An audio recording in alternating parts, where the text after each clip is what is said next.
Hi, guys. We got Mac.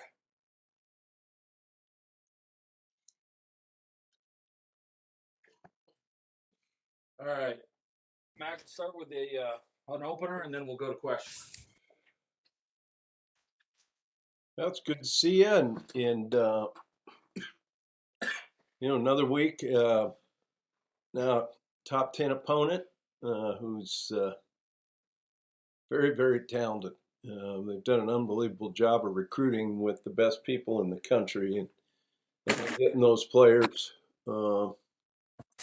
Really impressive this season, just with what they're doing, both offensively and defensively, and James has done an excellent job there. He's really reestablished a culture, and they're a heck of a football team. So we've got our work cut out for us, and yet I know it's a great opportunity when you get a chance to play in an environment like this. And I can honestly say, and we're talking with our offensive line coach, William Vallejos, when we went in there and played at Alabama. It was the loudest crowd we'd ever been associated with, and the loudest crowd I've ever heard. So, it's a big week for them as well.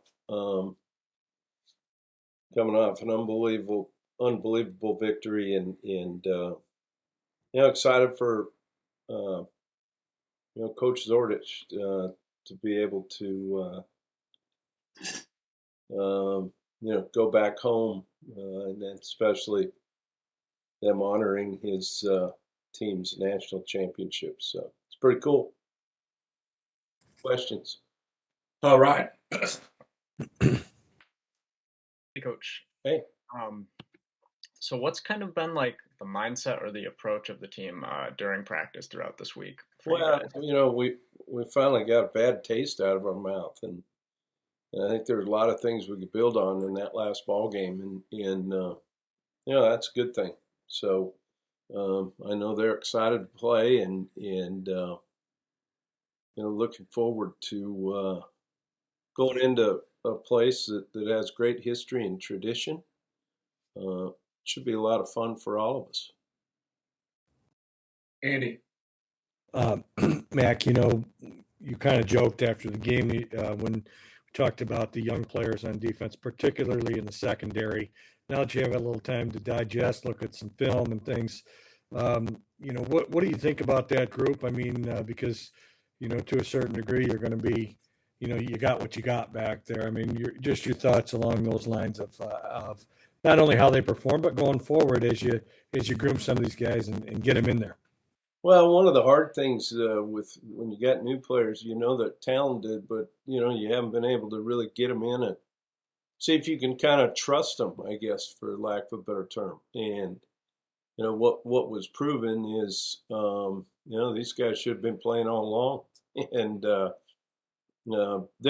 going to take their lumps here and there, but they can overcome a lot of that with the way they play, the way they prepare, and I really feel like they'll get better and better as the year goes on. Jackson. Hey, Mac. Sorry if you already addressed this. I already did. I already did. No, I'm sorry. We already did. Go ahead. Next. Go ahead. Is Trey doing all right? You think he'll be able to go on Saturday? Or you can ask these guys. I already hit everything. No, yeah, no, we'll be back. He'll be back, and Carlos and Dante will be back, and get an opportunity to go play. So the only guy we lost, DC, DeCorian, went down with that foot, and it's going to be a couple weeks on that. And then on the defense, you guys were great stopping them. As you mentioned, they were basically negative yards rushing for most of the game. What was it just collectively as a unit that you thought they did well against Bucknell on Saturday? Well, the biggest thing is up front. We held our gaps, number one, but we also forced the play on the other side of the line of scrimmage. And, it's something that was missing in our first couple ball games, and something we've got to continue to do. Ryan. So obviously Penn State's kind of been surging lately. Their offense has been rolling, specifically in the rushing attack. How do you guys look to keep that at bay? And do you have any thoughts on freshman running back Nick Singleton? Yeah, that guy's really good. Is my thoughts on Singleton. He ain't the only one. They got some other weapons. And like I said, I think credit, what James and his staff have done from a recruiting standpoint on a national basis. They're in the hunt with every great player in the country and obviously in that area as well. So, but for us, you can't be really focused as much on the opponent. Meaning, what I mean by that are the people in those uniforms. We've got to do what we can control, and we've got to be us. And sometimes when we go into these ball games, guys try to do too much. They get too jacked up rather than just go do the best you can do and be the best us we can be. And that's really been the focus for this week. And yes, that guy is special. He's something else. I mean, to see a guy run away from those guys last week, that I know what kind of speed they got and what kind of power they got. It's pretty impressive. Sten. Mac, the one cloud from last week's game was the kicking game. Just your thoughts along that. Is you sticking with Marshall, and where do you stand on that? And Yeah, have you worked on things with him? And yeah, stuff? I mean, both guys. I mean, they're great kids. They obviously didn't go out there to miss, and yet technically there's things they can work on. I think Marshall has proven in the past, that he's a pretty reliable kicker. It hadn't happened this year, and same thing with Ralston. I think they press themselves. It's no different. And I mean, go watch the movie Tin Cup when he was sitting there and had the shanks.